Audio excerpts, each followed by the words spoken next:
एक महान सभ्यता है जहां चेहरे पर सदा गौरव था और आंखों में जीवन का जश्न, जहां मिट्टी भी कभी सोना और दिलों के दरवाजे सदैव सभी के लिए खुले थे। इन्हीं दरवाजों से एक दिन घुस आए कुछ क्रूर शैतानी इरादे।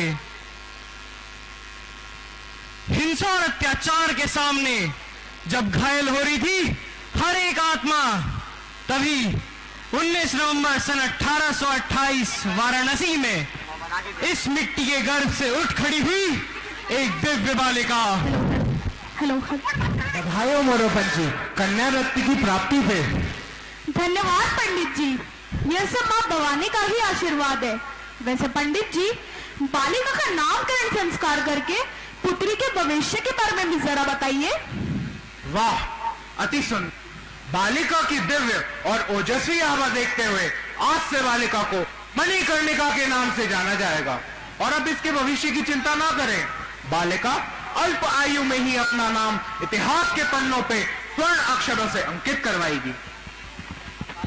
मनु के जीवन में बचपन से ही संघर्ष आरंभ हो चुका था, जिसके चलते मात्र 4 वर्ष की आयु में ही मां का साया मनु के सर से उठ गया।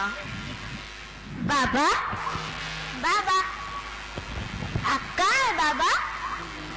बाबा, बाबा, आप कहाँ है बाबा? बाबा, बाबा।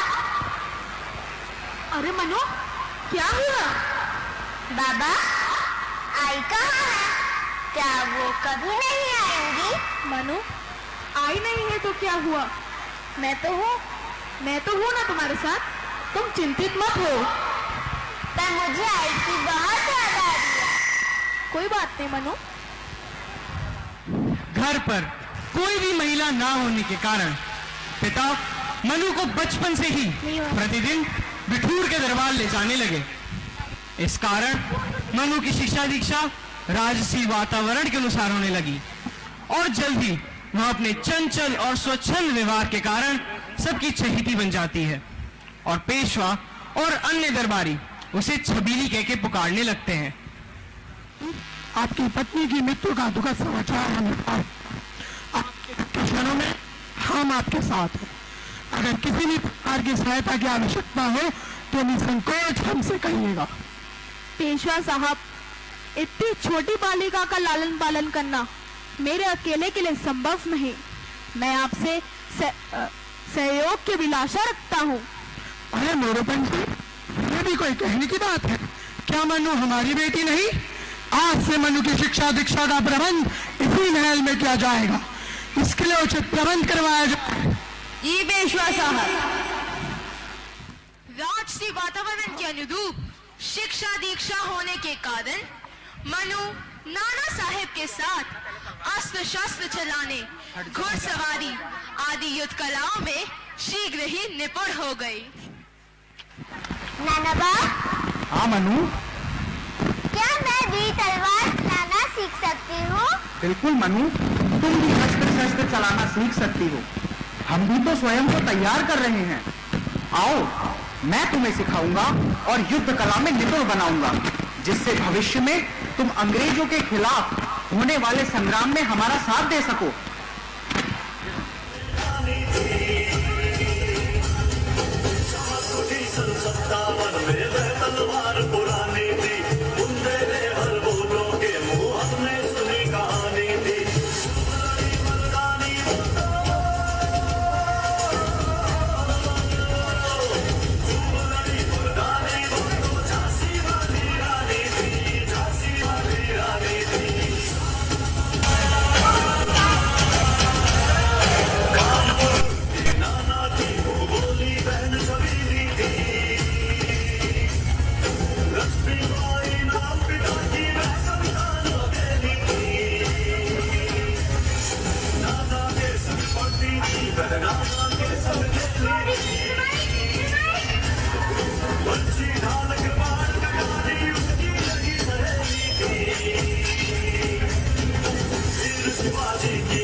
कुशल योद्धा बन गई हो। नाना भाव, यह आपका ही परिश्रम है।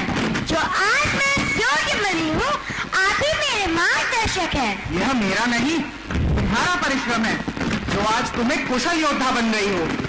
आज से तुम्हारा मराठा सेना में स्वागत है।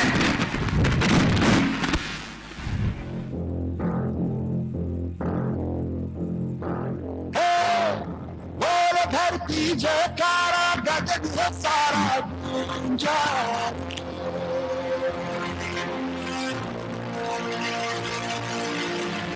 जग में लहराया न्यारा ध्वज है हमारा।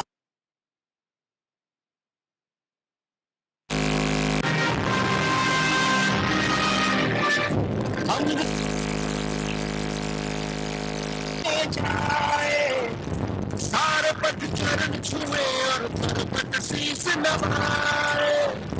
रास्ते से हट जाए नदियां होके हवाएं।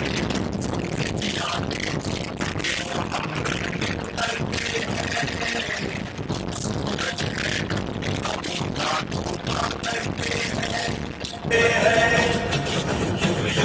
संजीरो अपने ही काटा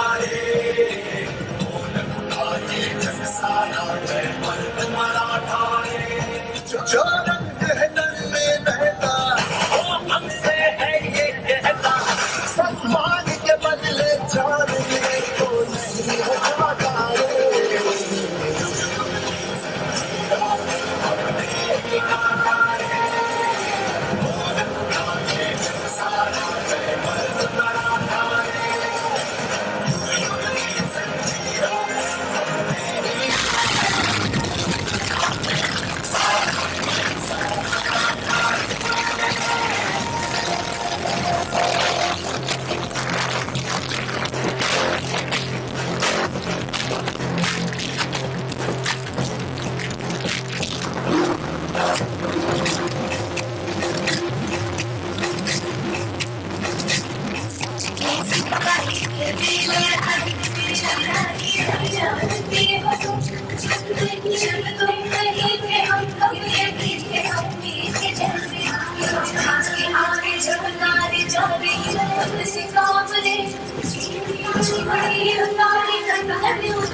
श्रीमंत पाटिल, आपकी यह दशा किसने की?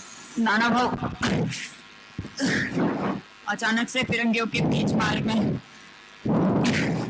आने के कारण उन्होंने मेरी यह दशा की है। नाना भाव, हम तब तक इन भाइयों का अत्याचार सहते रहेंगे। मनु, अब समय आ गया है अत्याचार विरुद्ध आवाज उठाने का। की लहर संपूर्ण भारत में उठने लगी है और समस्त भारतीय दबी आवाज में क्रांति बात कर रहे हैं। भवानी के वीरों, उजालो, उजालो, सत्याग्नि को मस्तक सजा लो।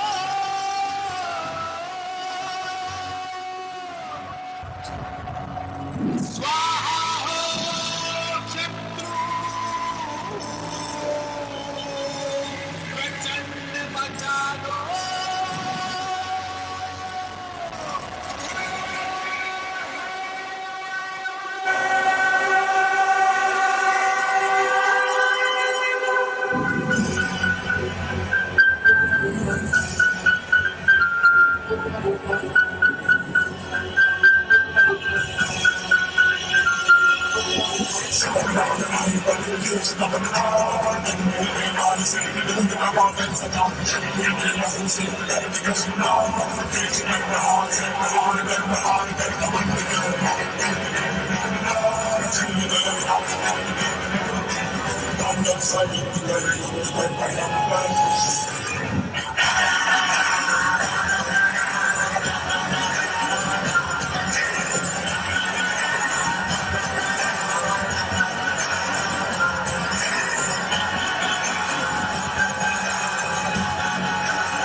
इसी बीच झांसी की ओर से महाराज गंगाधर राव के विवाह का प्रस्ताव बिठूर पहुंचता है और मनु का विवाह गंगाधर राव के साथ तय हो जाता है।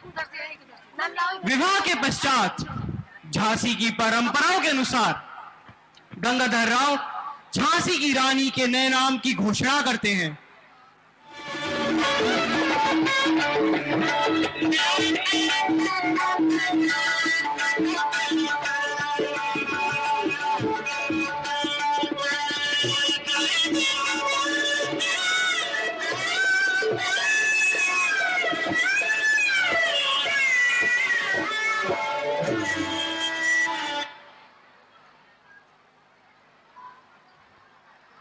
महाराज, झांसी की परंपराओं का सम्मान करते हुए मैं आपसे आग्रह करता हूं कि आप झांसी की रानी को नया नाम दें। हर्षित है कण कण धरती का, झांसी नहीं लगे लक्ष्मी जैसे चरण पड़े, झांसी के भाग्य जगे लक्ष्मी। आपके लक्ष्मी जैसे कदम पड़ते ही झांसी के कण में हर्ष की लहर दौड़ रही है। झांसी परिवर्तित प्रतीत होती है, इसीलिए आज से आप लक्ष्मीबाई के नाम से जानी जाएंगी। महाराज गंगाधर राव की जय। रानी लक्ष्मीबाई की जय। विवाह उपरांत रानी एक पुत्र को राज में देती है। झांसी में चारों ओर हर्षोल्लास छा जाता है, परंतु यह प्रसन्नता कुछ ही समय पश्चात अवसाद में परिवर्तित हो जाती है, अर्थात राजकुमार दामोदर राव का निधन हो जाता है और महाराज गंगाधर राव भी अब अस्वस्थ रहने लगते हैं। क्या हुआ महाराज? रानी, मेरा स्वास्थ्य दिन प्रतिदिन गिरता जा रहा है। आप क्यों चिंतित होते हैं महाराज? रानी, मुझे अपनी नहीं झांसी की चिंता सता रही है। महाराज, आप चिंतित ना हो, आप शीघ्र ही स्वस्थ होंगे। रानी, मुझे झांसी की अपनी नहीं झांसी की चिंता सता रही है। जी महाराज, शायद झांसी के भविष्य के लिए यही उचित होगा। रानी, झांसी की बागडोर आपके ही कंधों पर है। मैं लक्ष्मीबाई, महाराज गंगाधर राव की पत्नी, नाहरकर वंश की वधू, यह प्रतिज्ञा करती हूँ कि जब तक मेरे हृदय में धड़कन है, जब तक मेरे शरीर में प्राण है, मैं पूर्ण निष्ठा से झांसी की सेवा करूंगी। नहीं झुकने दूंगी मातृभूमि का मस्तक, नहीं झुकने दूंगी झांसी का स्वाभिमान। महाराज, आप निश्चिंत रहें, मैं अपनी अंतिम श्वास तक झांसी और भारत की रक्षा करूंगी। रानी, आप धन्य हैं, आपसे यही आशा थी। अंततः झांसी को एक नया उत्तराधिकारी मिला, परंतु अंग्रेजों की कूटनीति थी कि जिस राज्य का कोई उत्तराधिकारी नहीं होगा, उस राज्य को वह अपने अधीन कर लेंगे। इसीलिए अंग्रेजों ने गंगाधर राव के दत्तक पुत्र को झांसी का नया उत्तराधिकारी मानने से साफ इनकार कर दिया। झांसी की प्रजा आपके साथ है। अंग्रेज हमारी झांसी पर गिद्ध की भांति नजरें गड़ाए बैठे हैं। परंतु रानी, झांसी कोई लावारिस तो नहीं? परंतु फिरंगियों ने दामोदर को हमारा उत्तराधिकारी मानने से साफ इनकार कर दिया है। वह झांसी पर कब्जा करना चाहते हैं। झांसी हमारी है, हम क्यों दें? हम अपनी झांसी किसी को नहीं देंगे। झांसी पर हमारा अधिकार है।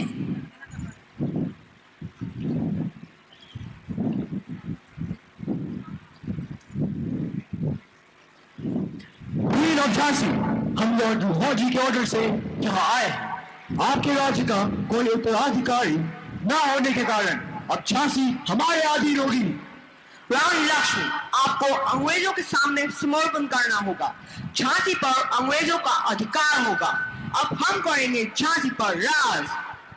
जनरल स्मिथ, झांसी आप भी चाहते हैं और झांसी हम भी चाहते हैं, पर हम दोनों के चाहने में एक अंतर है। आप झांसी पर राज करना चाहते हैं और हम झांसी की सेवा के अभिलाषी हैं।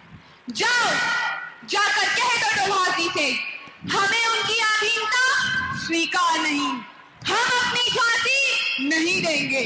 पर अब ये जनरल डलहौजी के ऑर्डर्स हैं, आपको उनके ऑर्डर्स मानने ही होंगे। You have to give up your Jhansi now.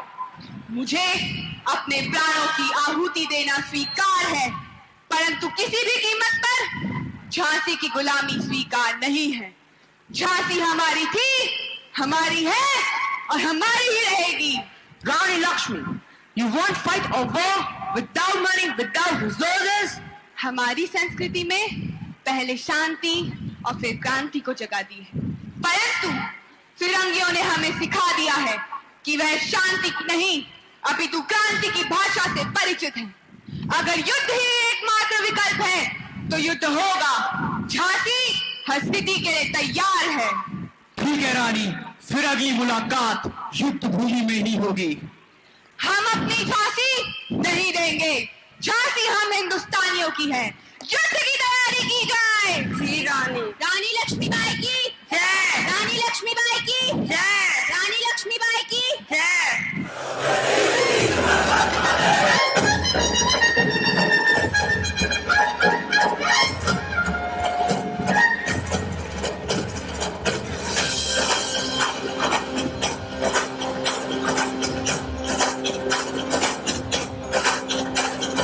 पूछ रहा अस्तित्व तुम्हारा, कब तक ऐसे बात सहोगे? हो पूछ रहा अस्तित्व तुम्हारा, कब तक ऐसे बात सहोगे? बोलो कब प्रतिकार करोगे?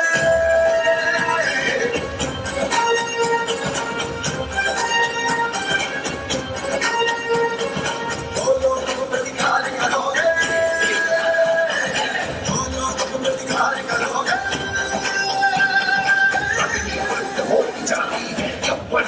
छूट रहा है प्रत्याशा पर सी है, जब तुम्हारा टूट रहा है तब तुम सच स्वीकार करोगे। बोलो बोलो बोलो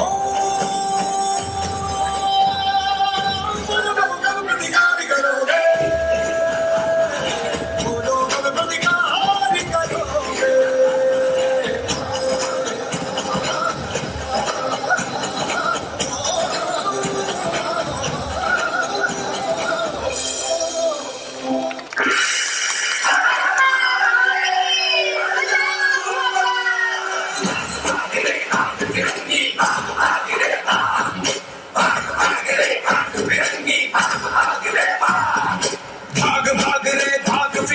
झांसी की रानी आई है, भाल तिलक और हाथ खड़े, दुर्गा है काली माई है। अश्वचढ़ी प्रचंड विकट ये मनु है, लक्ष्मी बाई है। शोले बरसेंगे अब तुझ पर, तेरी शामत आई है।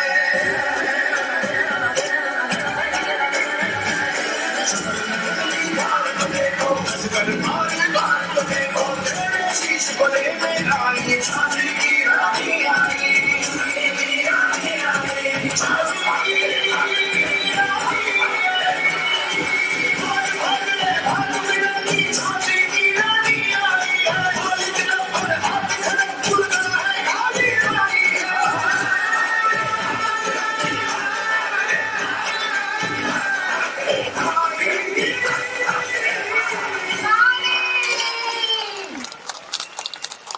करते हुए झांसी पर पुनः अधिकार प्राप्त करती है। अभी मराठी सैनिक अपनी विजय का उत्सव मना ही रहे थे कि अंग्रेजों ने झांसी पर पुनः आक्रमण कर दिया और रानी चारों ओर से घिर जाती है। इस समय रानी की सखी झलकारी ने रानी की वहां से निकलने में सहायता की। रानी, आखिरकार अंग्रेजों के खिलाफ युद्ध भूमि में हमने विजय प्राप्त कर ही ली। हम विजयी हुए। जय भवानी, जय भवानी। रानी रानी रानी की जय हो। क्या हुआ मंजरी, तुम इतनी घबराए हुई क्यों हो? रानी, एक अशुभ समाचार है। क्या हुआ? रानी, इन फिरंगियों ने हमारी झांसी को चारों तरफ से घेर लिया है। वह तीव्र गति से झांसी की ओर बढ़ रहे हैं। आने दो इन फिरंगियों को, हम उनका सामना करने के लिए तैयार हैं। हमारी तलवारें उनके रक्त की प्यासी हैं। परंतु रानी, हमारे पास गोला बारूद और सैनिकों की भारी कमी है और युद्ध के बाद से ही सेना पकी हुई है। जब दुश्मन सामने हो तो थकान का प्रश्न ही नहीं उठता। झांसी की रक्षा करने के लिए हमें मराठा सेना में पुनः जोश को जागृत करना होगा। वह तो ठीक है रानी, परंतु मेरे विचार से राजकुमार दामोदर की सुरक्षा के लिए आपका यहाँ से सुरक्षित निकलना उचित होगा। झांसी की सुरक्षा के लिए हम फिरंगियों का सामना करेंगे। झांसी को आपकी आवश्यकता है रानी, आप यहाँ से निकल जाइए। इन फिरंगियों को अपनी झांसी की रक्षा के लिए हम अपने प्राणों की आहुति देने को तैयार हैं। झांसी के लिए आप चिंतित ना हो। रानी, अब अंग्रेजी सेना यहाँ किसी भी क्षण पहुंचती ही होगी। अब आपको प्रस्थान करना चाहिए। आपके प्रस्थान के समस्त प्रबंध कर दिए गए हैं। आप सभी अपना ख्याल रखिएगा। झांसी की रक्षा करना हम सबका कर्तव्य है। मैं जीवित रही तो हम पुनः मिलेंगे, परंतु ध्यान रहे, अगर युद्ध क्षेत्र में मैं वीर गति को प्राप्त करूं तो ये फिरंगी मेरे शरीर को छूने ना पाए। मैं रहूं या ना रहूं, भारतीय रहना चाहिए। रानी युद्ध क्षेत्र से सीधा नाना साहेब और तात्या तोपे के पास सहायता के लिए कालपी पहुंची। वहां पुनः सेना संगठित कर उन्होंने अंग्रेजों का सामना किया और अंततः रानी वीरता से अंग्रेजों का सामना करते हुए वीर गति को प्राप्त हुई।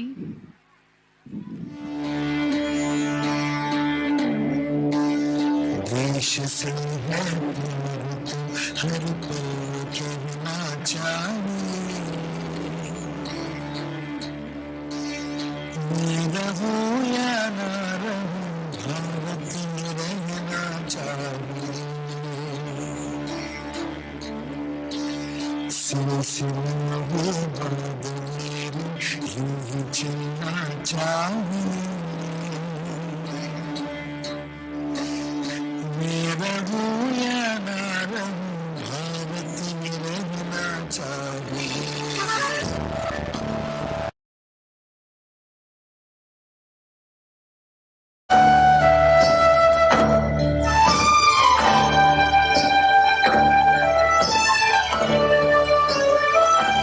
शत्रु से कह दो जरा, सीमा में रहना सीख ले। ये मेरा भारत अमर है, सत्य कहना सीख ले। भक्ति की इस शक्ति को बढ़कर दिखाना चाहिए। मैं रहूं या ना रहूं, भारत में रहना चाहिए। मैं रहूं या ना रहूं, भारत में रहना चाहिए। मैं रहूं या ना रहूं, भारत में रहना चाहिए। मैं रहूं या ना रहूं, भारत ये रहना चाहिए।